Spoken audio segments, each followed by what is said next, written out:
ରାଜସ୍ୱ ଓ ବିପର୍ଯ୍ୟୟ ପରିଚାଳନା ମନ୍ତ୍ରୀ ସୁରେଶ ପୂଜାରୀଙ୍କର ଦିନିକିଆ ବାଲେଶ୍ୱର ଗସ୍ତ ସହିତ ସମୀକ୍ଷା ବୈଠକ ଅନୁଷ୍ଠିତ ହୋଇଯାଇଛି।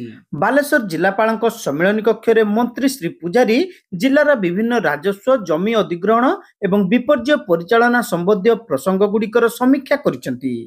ଏହି ବୈଠକରେ ବାଲେଶ୍ୱର ଲୋକସଭା ସାଂସଦ ପ୍ରତାପ ଚନ୍ଦ୍ର ଷଡ଼ଙ୍ଗୀ, ଶାସକ ଦଳ ଉପମୁଖ୍ୟ ସଚେତକ ତଥା ରେମୁଣା ବିଧାୟକ ଗୋବିନ୍ଦ ଚନ୍ଦ୍ର ଦାସ, ଜଳେଶ୍ୱର ବିଧାୟକ ଅଶ୍ୱିନୀ ପାତ୍ର, ସିମୁଳିଆ ବିଧାୟକ ପଦ୍ମଲୋଚନ ପଣ୍ଡା, ସଦର ବିଧାୟକ ମାନସ କୁମାର ଦତ୍ତ, ନୀଳଗିରି ବିଧାୟକ ସନ୍ତୋଷ କଟୁଆ, ବସ୍ତା ବିଧାୟିକା ସୁବାସିନୀ ଜେନା, ଭୋଗରାଇ ବିଧାୟକ ଗୌତମ ବୁଦ୍ଧ ଦାସ ପ୍ରମୁଖ ଯୋଗ ଦେଇଥିବା ବେଳେ ଜିଲ୍ଲାପାଳ ସୂର୍ଯ୍ୟବଂଶୀ ମୟୂର ବିକାଶ, ଅତିରିକ୍ତ ଜିଲ୍ଲାପାଳ ସୁଧାକର ନାୟକ, ଅତିରିକ୍ତ ଜିଲ୍ଲାପାଳ ହେମନ୍ତ ସିଂ, ବାଲେଶ୍ୱର ଉପଜିଲ୍ଲାପାଳ ଡକ୍ଟର ମଧୁସ୍ମିତା ସାମନ୍ତରାୟ, ନୀଳଗିରି ଉପଜିଲ୍ଲାପାଳ ଶୁଭଶ୍ରୀ ରଥ, ଡେପୁଟି କଲେକ୍ଟର ଶୀତାଂଶୁ ଶେଖର ଦାସ, ବିଭିନ୍ନ ଜିଲ୍ଲାସ୍ତରୀୟ ଅଧିକାରୀ, ସମସ୍ତ ତହସିଲଦାର, ଡିଏସ୍ଆର ଓ ଅତିରିକ୍ତ ତହସିଲଦାର ପ୍ରମୁଖ ଏହି ସମୀକ୍ଷା ବୈଠକରେ ଉପସ୍ଥିତ ଥିଲେ। ଜିଲ୍ଲାରେ ଚାଲିଥିବା ରାଜସ୍ୱ ସମ୍ବନ୍ଧୀୟ କାର୍ଯ୍ୟକ୍ରମ, ଜମି ଅଧିଗ୍ରହଣ ପ୍ରକ୍ରିୟାରେ ସମ୍ମୁଖୀନ ହେଉଥିବା ଅସୁବିଧା ଏବଂ ବିପର୍ଯ୍ୟୟ ପରିଚାଳନା ବ୍ୟବସ୍ଥାର ପ୍ରସ୍ତୁତି ଓ କାର୍ଯ୍ୟକାରିତାକୁ ମୂଲ୍ୟାଙ୍କନ କରିବା ଦିଗରେ ବୈଠକରେ ଆଲୋଚନା ହୋଇଥିଲା।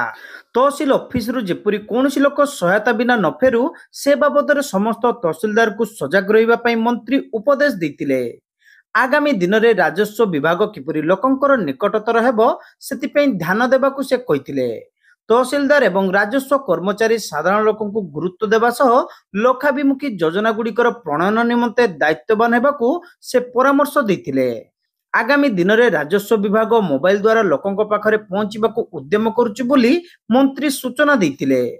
ସମସ୍ତ ରାଜସ୍ୱ ଜମିର ରକ୍ଷା କରିବା ପାଇଁ ଅଧିକାରୀମାନେ ଚେଷ୍ଟିତ ହେବା ଆବଶ୍ୟକ ବୋଲି ମନ୍ତ୍ରୀ କହିଥିଲେ। ଜାତି ପ୍ରମାଣପତ୍ରରେ ଉପୁଜୁଥିବା ବିଭିନ୍ନ ଅସୁବିଧା ଗୁଡ଼ିକ ବିଷୟରେ ଆଲୋଚନା କରିଥିଲେ ମନ୍ତ୍ରୀ। ସେହିପରି ଅସାଧୁ ଆକାରରେ ଆଦିବାସୀ ଜମି ହଡପ କରୁଥିବା ଲୋକଙ୍କ ପ୍ରତି ସରକାର କଡ଼ା ପଦକ୍ଷେପ ନେବେ ବୋଲି ସେ ଚେତାବନୀ ଦେଇଛନ୍ତି।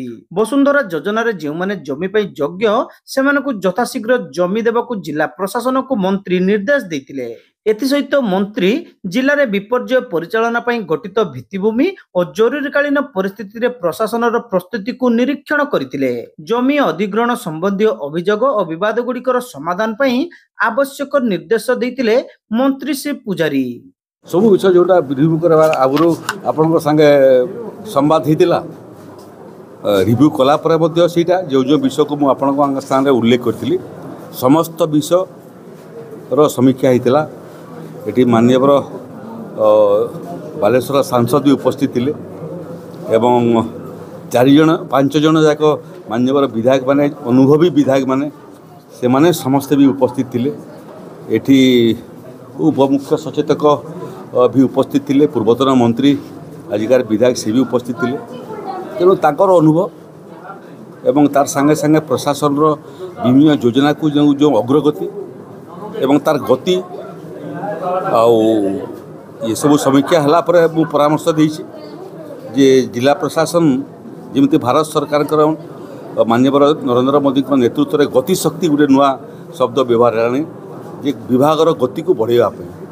ମୋତେ ଲାଗୁଛି ବାଲେଶ୍ୱର ଜିଲ୍ଲାରେ ସମସ୍ତ କେନ୍ଦ୍ର ଏବଂ ରାଜ୍ୟ ସରକାରଙ୍କର ଗରିବ କଲ୍ୟାଣ ଯୋଜନା, ତାର ସାଙ୍ଗରେ ସାଙ୍ଗରେ ବାଲେଶ୍ୱରର ବିଭିନ୍ନ କ୍ଷେତ୍ରରେ ବିକାଶ ଏବଂ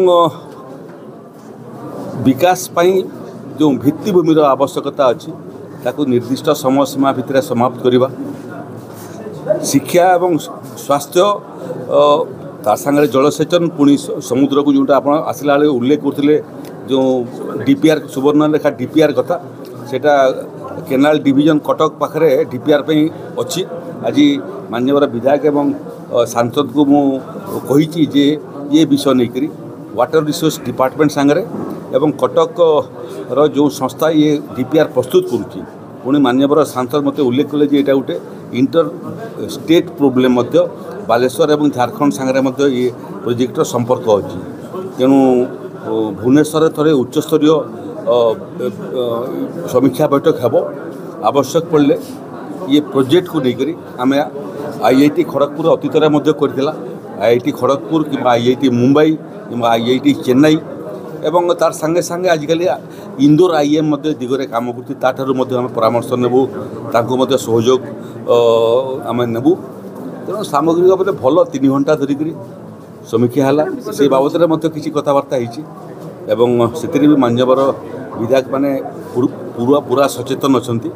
ଇଏ ବୈଠକ ପରେ ଯେହେତୁ ବହୁ ସଂଖ୍ୟାରେ ସରକାରୀ ଅଧିକାରୀ ମାନେ ଥିଲେ, ଇଏ ବିଷୟକୁ ନେଇକି ମଧ୍ୟ ସ୍ୱତନ୍ତ୍ର ଭାବରେ ଏଠୁ ଗଲା ପରେ ଆଲୋଚନା ହେବ ଏବଂ ସେଟାକୁ ସମାଧାନ କରିବା ପାଇଁ ଯାହା ଯାହା ମାନ୍ୟବର ସାଂସଦ ବିଧାୟକ ମାନେ ପରାମର୍ଶ ଦେବେ ତାକୁ କାର୍ଯ୍ୟରେ ପରିଣତ କରିବା ପାଇଁ ମୁଁ ଉତ୍ତରଦାୟିତ୍ୱ ନେଇକରି ବାଲେଶ୍ୱର ଯିବି।